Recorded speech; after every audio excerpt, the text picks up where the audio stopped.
6 o'clock Friday night, and this is the situation. Our second winter storm in less than a week is here. This is a live look at our live Doppler 13 radar.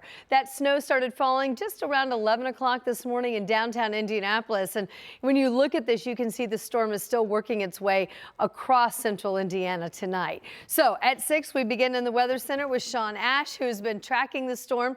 Pretty much, you've been nailing it. Well, along. Chuck and Matt, we were kind of fine tuning, and that's what it takes. You got to have to wait and see where the snow starts, where the bands, and then you kind of narrow things down. But yeah, everything's kind of working out as expected, Anne-Marie, and we still have another 4 hours of snow to go. So I've got an NDOT camera. Now, this is in a zone of heavier snow rates. This is Fairland Road there, I-74. You can see just how snow covered they are. And, they're passable. It's just adding time. And if you're going too fast, that's when we get into these accidents that we've been seeing. IMPD said in about a 3-hour window, they had about 100+ accidents earlier in that 1 to 4 hour window. So there you go, from Franklin, Nineveh, Shelbyville, Morristown, Carthage, Knightstown, and Rushville. You're probably going to stare down about a ½ inch per hour rates here over the next couple of hours. You're going to tack on some more within that zone. Lighter amounts, but still steady on the western part of the state. And we're just not going to get into that backside as expected until we get closer to about 10. We've had anywhere from 3 to locally over 4 inches of snow. We'll have the rest of your weekend forecast here in a few minutes. All right, Sean, thanks so much. Right now, many drivers are dealing with a messy commute home. Karen Campbell joins us live with a check of the road conditions. So, Karen, where are you right now, and what's the situation? Hey, and we are traveling on 465. We've made our way to the south side of Indianapolis. We just passed the Harding Street exit, and it's been slow go. I mean, the travel right now, we're going about 30 miles per hour, which is true for a lot of the drivers that are out here now. Now, we started downtown, we made our way up to Benford, 69.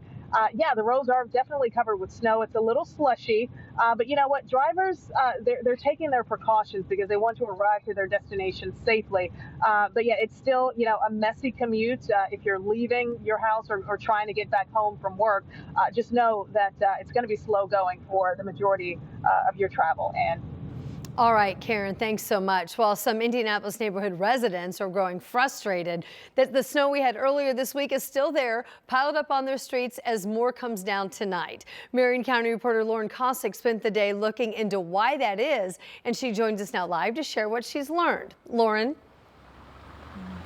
Well, Ann, right now we know from DPW that there are 70 plows on the road making their way around Marion County right now, trying to clear these roads. Of course, they're focused on the main roads like these here. You got West Street, people getting off of I-65. That is their focus right now. But like you said, this all comes just days after the city is still trying to clean up from earlier this week. And let me tell you, people, they are getting frustrated. Just earlier today, we heard from elected leaders on both sides of the aisle questioning the city's response, saying it comes down to two things: the number of plows and the city's approach to residential roads.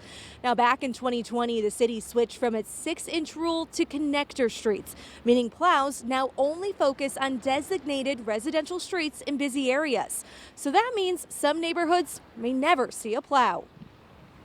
What I've heard loud and clear, and I've heard this from both sides of the aisle, and I think this is what the people are asking for, is let's get our connectors in an appropriate condition to where you can actually maneuver your vehicle on those roads just as much as a thoroughfare. You can't accept this. We've got to get to work and figure it out and address these issues. As for plows, the city has 107, with 70 utilized each snow event. And according to DPW, they feel that is enough to get the job done. We also know a lot of these plow drivers out here, they have been working for now several days in a row, 12-hour shifts. So we also want to thank them because they are doing a lot of work trying to keep these streets clear all across the county. So just another reminder to thank them when you see them. And yes, that's exactly right. Thanks, Lauren. And also to give them some room and distance to do their job as well. Well, all of Indianapolis is seeing this heavy snow, but the counties to the south have been hit especially hard. So we traveled there earlier today. We went to Morgan County. That's where the crews have been working out all week trying to clear the roads and the highways. That work continued today. Trucks were getting an early start. They have the job of covering more than 700 miles of roads. The Morgan County Highway Department tells us that its crews have worked 24/7 since Sunday morning. We've got hot spots that we know with crash data and reports that I keep track of, that's the spots we need to stay on and maintain the most. And the process doesn't end when the snow stops falling. We're told that more crews are going to be out this weekend working to clear the streets that may have been missed up until now.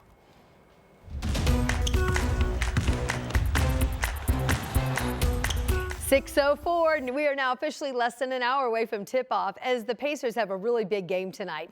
They're hosting the Golden State Warriors, and the game you can watch free right here live on Channel 13. Rich got a ticket to the game. He's got that press pass. He's courtside. He's at Gainbridge Fieldhouse, and he joins us now with a preview. This is a big matchup, Rich. Yeah, and how exciting, Anne Marie, that we get to carry the Pacers right here on Channel 13 for a handful of games this season where you can watch the Pacers on free TV. I'm joined by Mel Raines, who is the CEO of Pacers Sports and Entertainment.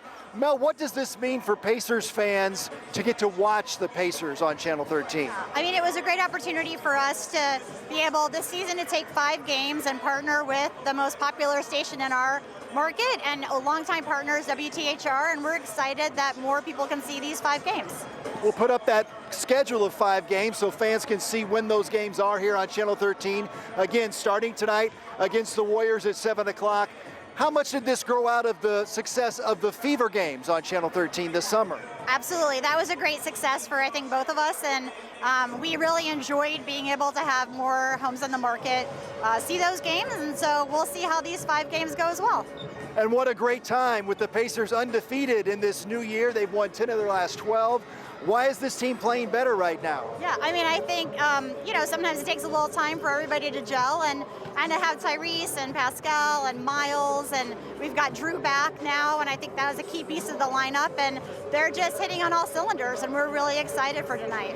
Well, we're excited to have the Pacers on Channel 13 for 5 games this season. Mel, thanks for your time. Thanks so much, Rich. Mel Raines is the CEO of Pacers Sports and Entertainment. Again, Pacers and the Warriors tonight at 7 o'clock. Now, I do have to tell you, Steph Curry's not playing and Draymond Green is not playing. So there's a lot of fans probably disappointed here at the arena tonight. But watching at home, this means the Pacers should have an advantage tonight. This should be a 5th win tonight in a row. Yeah, but we're worried about the Pacers stars that are playing too, so we get to see them as well. Rich, thanks so much.